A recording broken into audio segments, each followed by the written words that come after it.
In the tumultuous theatre of modern political discourse there emerges a term bathed in derision and imbued with disdain: woke. The very utterance of this word sparks a feverish dance where, on one side, the righteous wield it as a symbol of enlightenment, and on the other, the skeptics scoff at it as a mark of self-righteous pretension. For the cynic, the term conjures images of an Orwellian newspeak, a linguistic trick that turns the advocate for social justice into an overzealous inquisitor. Woke becomes the new orthodoxy, the dogma of the left. But is this view not overly simplistic, a gross caricature painted with broad strokes? Before we yield to the siren song of easy scorn, let us journey into the literary labyrinth that informs our cultural heritage. Recall, if you will, Voltaire's candid words in his treatise on tolerance, where he argued for the basic rights and dignities of all, a philosophy that finds resonance in the very heart of wokeness.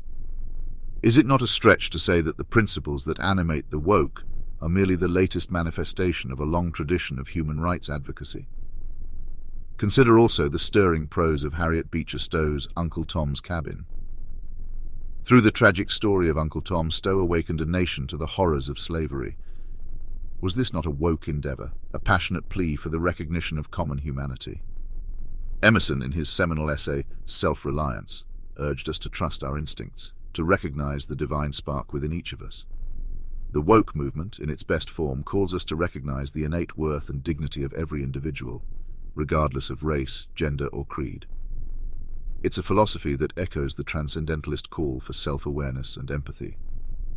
But here's the rub. In their zeal, some proponents of wokeness might stray into the dogmatic, forgetting the very humanism that underpins their cause. It is this tendency that allows critics to conflate the excesses of a few with the principles of the many. A critical examination of wokeness must recognize both its virtues and its vices. Wokeness is not the Orwellian nightmare its critics would have us believe, nor is it a panacea for the ills of our society. It is at its core a call for awareness, empathy, and action. A call that resonates with the words of the literary giants who have shaped our cultural understanding of human rights. We must approach wokeness with the same critical eye with which we approach any significant movement. We must be mindful of its potential for excess, but also recognize its roots in a rich literary and philosophical tradition. Let us not be too hasty to scorn or too eager to embrace without first seeking to understand. For if we are to be truly woke, we must awaken not just to the injustices of our time, but to the complexity of our human condition. In the words of Whitman, "Do I contradict myself? Very well, then I contradict myself. I am large, I contain multitudes." Let us strive to contain the multitudes, to recognize the complexity, and to approach our world with both a critical eye and an open heart.